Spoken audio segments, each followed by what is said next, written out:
Hmm. Have you ever wondered why many of your learners have a hard time with choice? Real, genuine, authentic choice. Are we actually giving our learners choice? Are we giving them the opportunity to learn how to use choice? If we aren't, maybe we're part of the problem. We're going to explore the significance of choice and how important it is that we give our learners choice, voice, through authentic learning opportunities. And in doing so, they'll take ownership of their learning.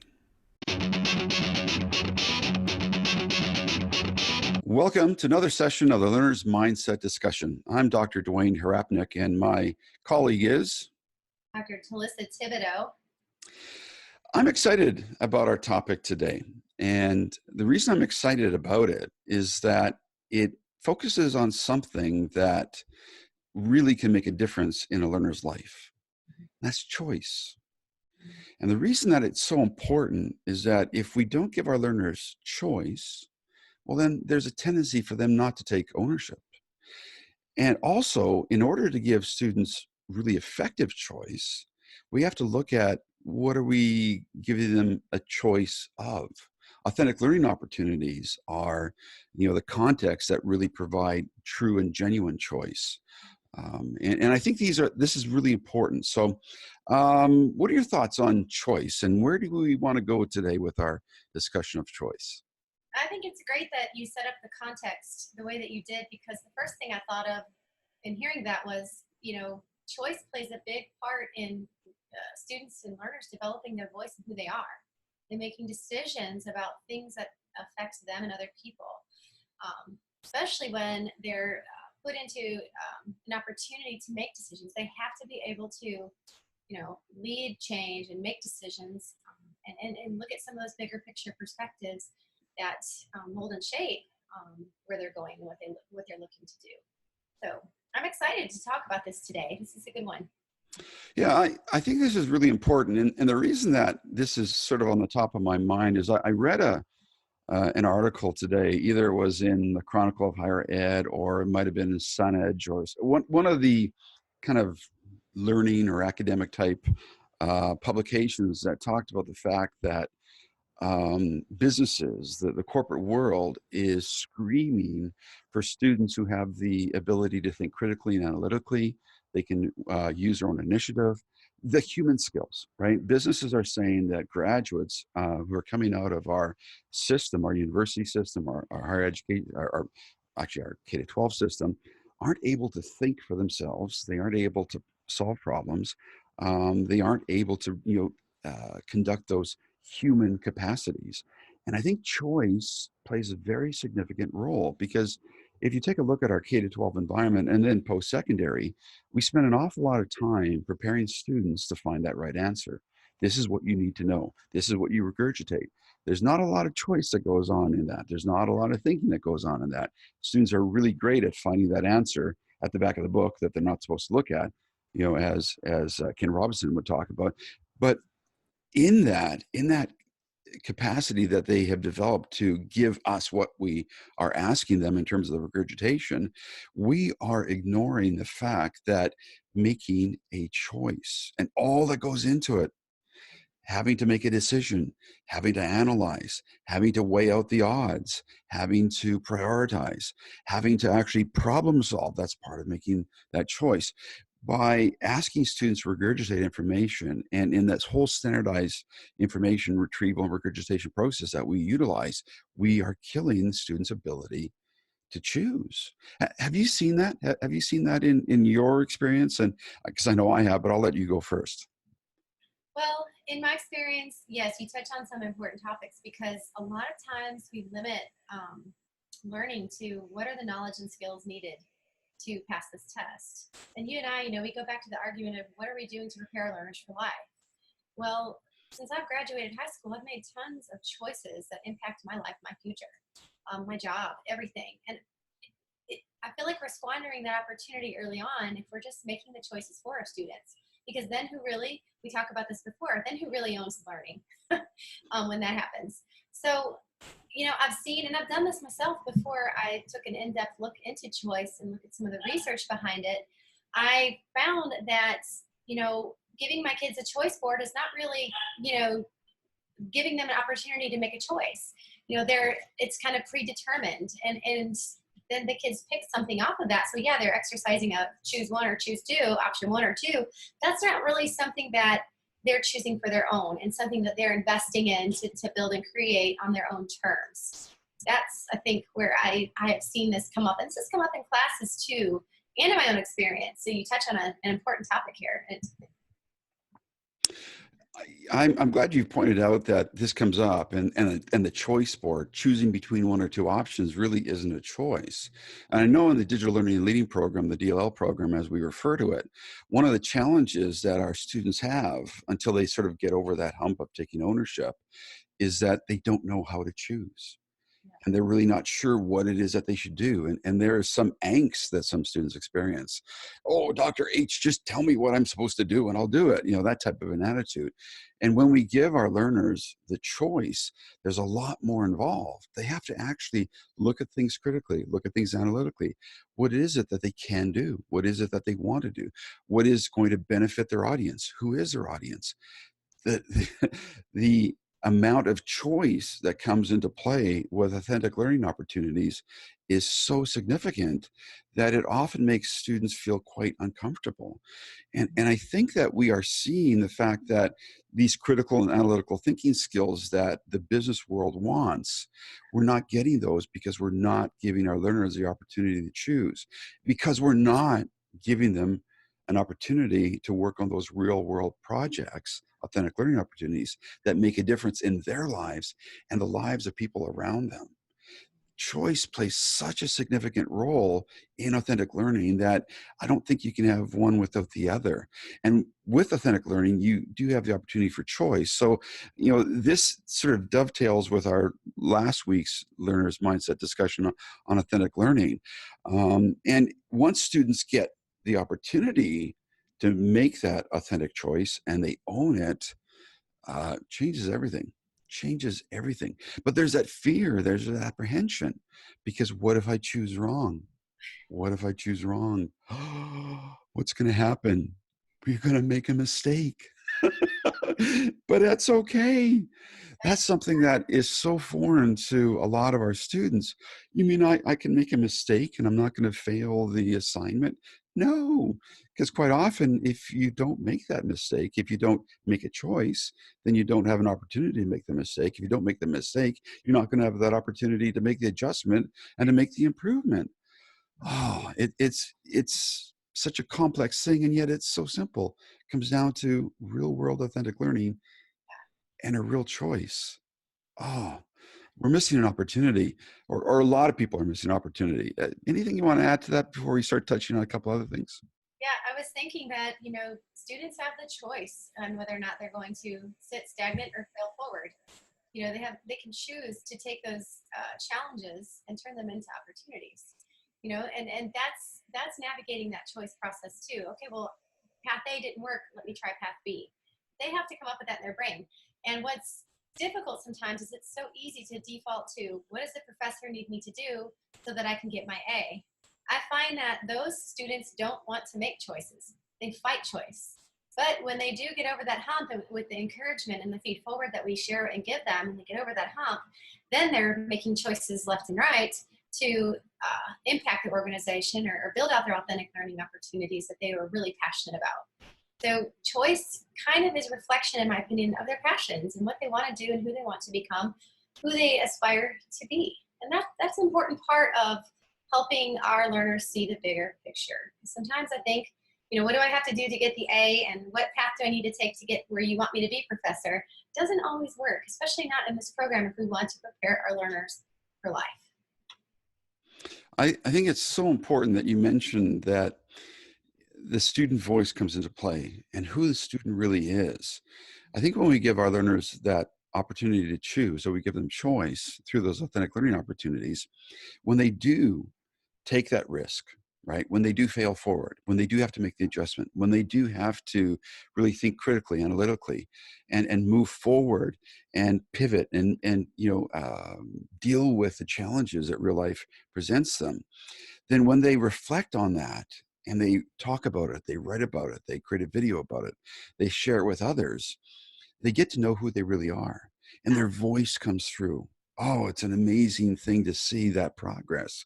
And you and I have seen it. You know, we have students at the very beginning of the program who, oh, just tell me what I need to do. And then 2 or 3 courses in, when they really take ownership, it changes. And then once they really take ownership and they hit that cold dead hands experience where you're not taking away my project. No way. This is mine. I've chosen this. I'm working on this. Once they've hit that point, their voice really comes into play. And I think they really blossom. They grow. The growth that we see is almost exponential. It sort of hits a point where they're fighting it, and then boom, they choose and they move forward. And then it's a huge leap. And it really makes a difference. And then they're recognizing, oh, Dr. H, I need to actually change my innovation plan. That's not going to work. It's a good thing I figured this out right now, because if I were to keep on going down this path, it would have dire ramifications. And guess what? It's not a problem. I can make this decision, this choice to make a change. And it's going to be easy to make the change because now I have a better idea of what I'm really doing. So they're starting to recognize from a real world experience that making that choice, making that error, failing forward, man, that's just life. That's just life. That's the world they live in. And then they realize they can survive it in this master's course. They can still get an A, and they are still making a difference in the world. It just changes everything. It's so exciting to see those pieces come together. So choice plays a very significant role. I wish we could get students to that point sooner, or maybe they just need to experience that sooner. What are your thoughts on that, the time component? You know, I think what works against students in this situation is they come from the information transfer model within a school, and they have a hard time even realizing what it means to give their own learners choice. So when we give them those opportunities, they're having a hard time conceptualizing what does that look like? Because in my traditional world as a teacher, I tell the kids what to do and how to do it. And then I give them feedback on whether or not they met those, rubric checkoff lists of what they were supposed to do to meet the criteria for the assignment. So, and that's the world that we operate in as teachers. When we come into a master's program that's saying, all right, you're giving me an opportunity to explore and grow and experience a new culture of learning on my own terms. You mean you're giving me choice? Oh, they pedal back a little bit. I can do this, but I have to take some risks.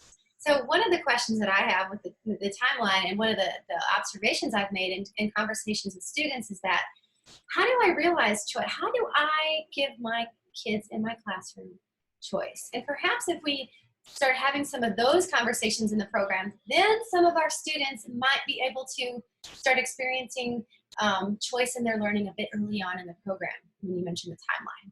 So having those conversations early on about what does that mean? What does this look like? I think would be helpful. I think those conversations are really important, and I think we can do it. We can do a better job. We can have more of them. But what I have learned, and I'm sure you're going to confirm this, is that when we do go down that path and we have those conversations about what does it mean to give your learner choice? So you've experienced choice here in the DLL program, but what does it mean when you give your learner choice? One of the first things that comes up is the fact that, oh my God, I have to let go of some control. Yeah. Oh, Oh yes. no, that means if I really give my learners choice, that means that I don't have total control over everything that's happening. That's a scary thing, because I think quite often we've created an environment where our teachers are so closely monitored. You know, they're assessed based on the test scores, or, everything is so closely controlled that it's not uncommon for them to want to control all the variables, so they know what the results are going to be. So they know that, most of the class is going to do well in the exam, and there's maybe Johnny and Susie and a few other kids who aren't going to do well, but that's part of the distribution, the normal distribution, right? They know that. But once you start to give your learners choice, you've created a learning environment where you give them choice. That means you have to let go of control. And that can be a scary thing. Mhm. But Do you it's think that as well? yes, and I think going down that path just could require minor tweaks. This doesn't mean completely rehaul everything that you're doing. Give them some opportunities, some guidance, and what they need to know, but give them opportunities to extend and explore beyond that. remember those challenge questions? I don't know if this was just my time, but there were all these challenge questions at the bottom of my math worksheets when I was growing up.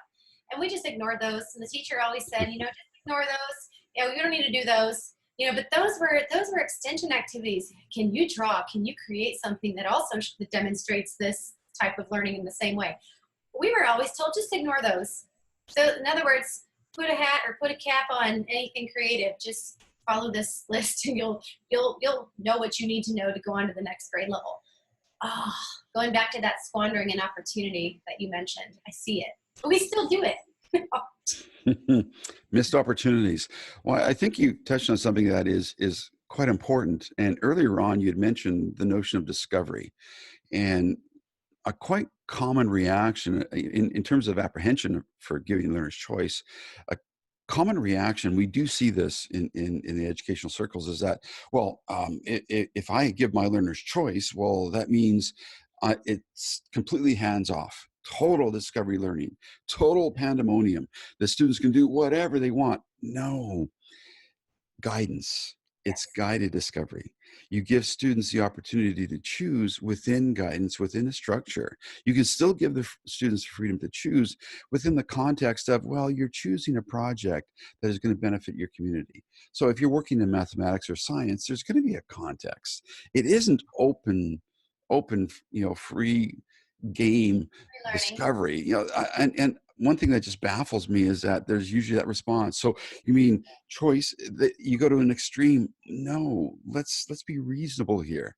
Let's recognize that, if you're dealing with social, if you're dealing with science, if you're dealing with whatever topic it is that you're dealing with, there is a context, and within the context there is choice. So you always have the context. And again, this goes back to the notion of changing our focus. So if we've got authentic learning opportunities that we're looking at up ahead, providing the context for what we're doing, well, then the choice really comes into play in, well, how is this going to benefit my community? Is this really going to solve a real world problem? Who needs to be involved? There's all these questions that involve choice. And so your choices that you're making, or the choices the students are making, are informed by the context of the project. And so it isn't just total anarchy and willy-nilly. Right. And it often baffles me why people react that way, one extreme to the next, one extreme to the next. And it shouldn't be that way. So we have to remind people that there's a context. There's an authentic learning opportunity that provides a context for that choice. So, when we look at this idea, COVA, right? Providing that significant learning environment, creating that significant learning environment, providing that students are given choice, ownership, and voice through authentic learning opportunities. It's a framework. All those pieces need to be in play. Very, very important that you address all those pieces, and you are able to step back and take a look at that environment where you create that. And if you don't have all those pieces, you just slip back into information regurgitation, because it works. Hey, if you look at Hattie's research, we live in the most amazing time to be a learner. Learners can learn almost anything in spite of what we do to them. So, that's a wonderful way to get ourselves off the hook, so to speak. Learners can learn, but they can learn so much more if we give them choice, ownership, and voice. And that choice is so, so important. Right now, I'm seeing that in my boys. My classical anecdotal observational experimentation that's happening in my family. My boys are building businesses right now, and there's so many choices that have to happen on a daily basis. There's so many choices, and some of the choices can cost them tens of dollars, hundreds of dollars, thousands of dollars. And when you're making choices that have a significant impact on your bottom line, it's really important that you've got some experience to be able to base that upon. And fortunately, I have created that environment where my boys had the opportunity to continually work with real world learning opportunities. And so now when their choices have financial consequences, it's actually working out not too bad. And there's a couple of times that where I've seen, my younger son say, "Oh boy, it's a good thing I've done this before in another context." He's no longer as anxious as he was. And because he's actually looking at how his business can grow based on the choices that he's making. He's seeing how important it is for him to actually not be paralyzed by analysis and to make some choices and to go with it. And guess what? If you make a mistake, you can still recover. So that choice and that ability to learn how to choose, if we don't do that at an early age or even at a later age with our learners, we're not preparing them for life. And that's a mistake. That's a big mistake. And that's an easy, well, easier said than done, choice we can make, to start thinking a little bit differently about, this topic of choice and how important it is. It's easy to just make a quick decision, an impulsive decision, and overlook its impacts. But I like the idea of when you go back to your sons and talking about that, paralysis because of the analysis. So we have to step back and re-examine some of the choices that we're making, in classrooms, in life, and realize we're going to make mistakes. It's how you make decisions that help you move on and move ahead. It's that failing forward concept. When I think of teachers in classrooms, very few teachers I remember back when I was in high school. Very few teachers, maybe a science teacher, maybe a math teacher, would put us into groups and say, okay, here's the problem. Each group needs to come up with their own way to solve it. And that to me is preparing people for life. You have to collaborate. You get feedback from each other. You make choices. What's your next move? Those types of things. And I feel that if we're not giving our learners those opportunities, then they're struggling to make decisions outside of school, because no one, and I tell all students this, no one is going to hand you a map or hand you step-by-step directions on how to run a school, or how to be a technology director in your district and what to do, or here's exactly how your learners are going to learn.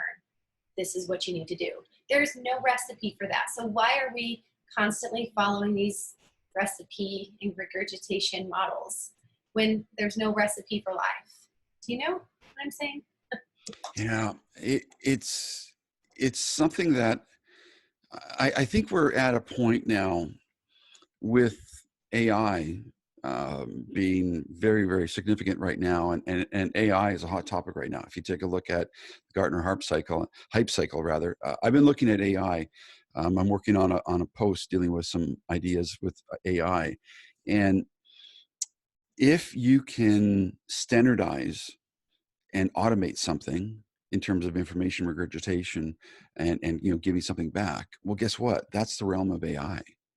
So if we are only asking our learners to operate in the notion of giving back information, regurgitating information, we are putting them in a position where we're jeopardizing their future.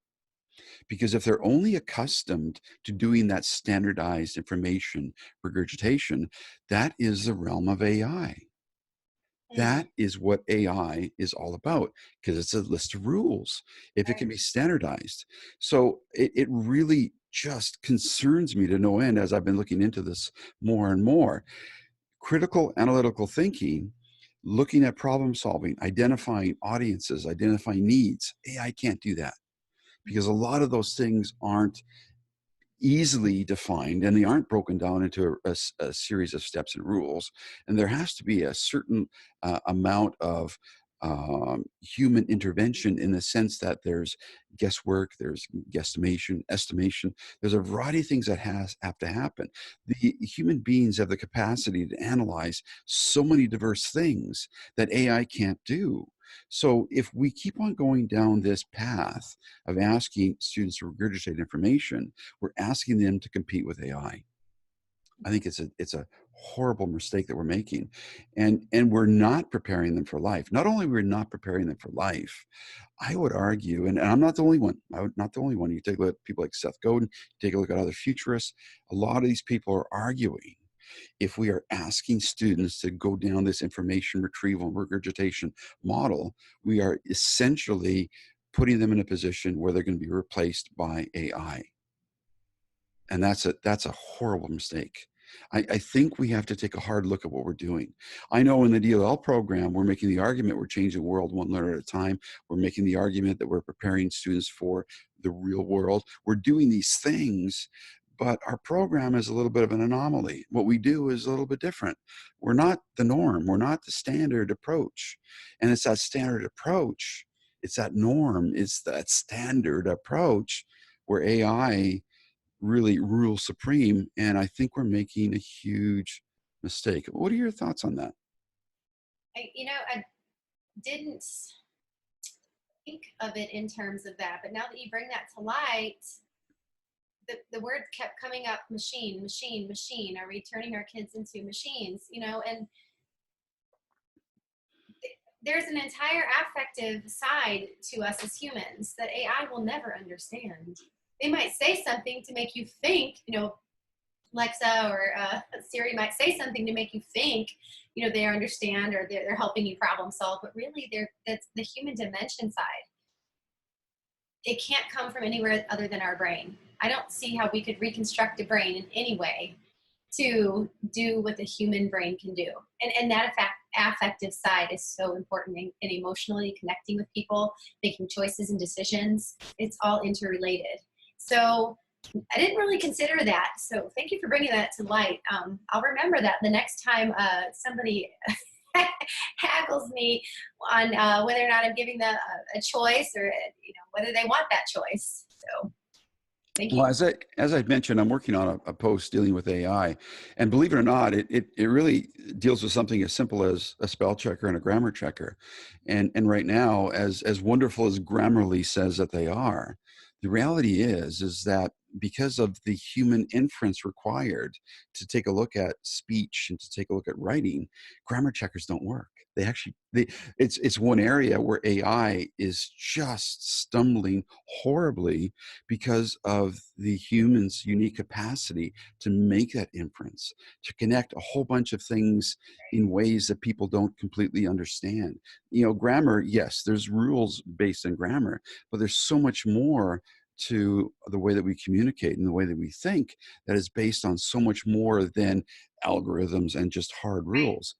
Spell checkers, yeah, Grammarly, companies like that do a wonderful job. Word Perfect, for 20 years ago, did a great job of spell checking to some extent, but you can still trick a spell checker. But when it comes to grammar, it's shocking to see just how far or how little progress has been made. And when I share this post with you, you'll see from it, it blows me away. And I'm one who's constantly looking for a better tool, right? Anything that'll help me with passive voice. But really, it's not going to be a tool. It's you working with me as my editor. It's me working with you as your editor. This set of eyes, because of the capacity we have to make these inferences, to connect things together that often aren't based on a simple algorithm of rules. The complexity of our human nature and our human capacity is amazing. It's just so amazing. And as optimistic as the AI people are, if you look beyond some of the hype, a lot of the AI folks are saying, wow, human capacity, the human dimension is something amazing. Maybe we need to stop looking at figuring out AI from replicating the human brain, because that it works in a very different way. Maybe AI has to go down a different path, right? So anyways, this post will be interesting, but I think we have to really take a look at, are we running that risk? Are we running that risk of putting our students in a position where they're competing with AI? And I know we're not doing that in the DLL program, but I think we also have to bring to people's attention that this standardized form of instruction, information regurgitation, information retrieval, the information-based model that we're currently using has dire ramifications. We're not the only voice. There's a lot of other voices out there, but I think we have to actually scream a little bit louder from the rooftops that we're running this risk. So what other risks do you see with not giving students choice? Do you see other issues or other dynamics that we're limiting our learners with? I think we've covered the topic pretty well. I'm not thinking of anything right off the top of my head. Covered several areas. Now, one of the things I've been thinking about doing, what if you could just give our listeners one major takeaway? What's the most important thing with respect to giving learners choice from your perspective? And then I'll add my component. It might just simply be a ditto, and then we'll wrap up. So what do you think? If our listeners could only remember one thing, one or two things, what would that be? I think that if you want learners to really invest in learning and who they are and their futures, you have to give them opportunities for choice so that they'll take ownership and become autonomous learners. They'll be self-directed, self-regulated. They'll be able to solve problems, issues.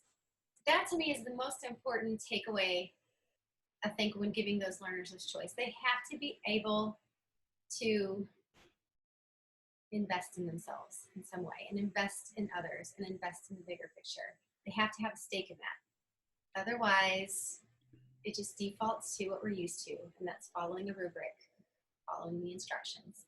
So for me, ownership and autonomy and learning, which goes back to Pink's ideas with mastery and purpose and those bigger picture perspectives, all of that's kind of tied up together. It's not an eco, but it's tied up together.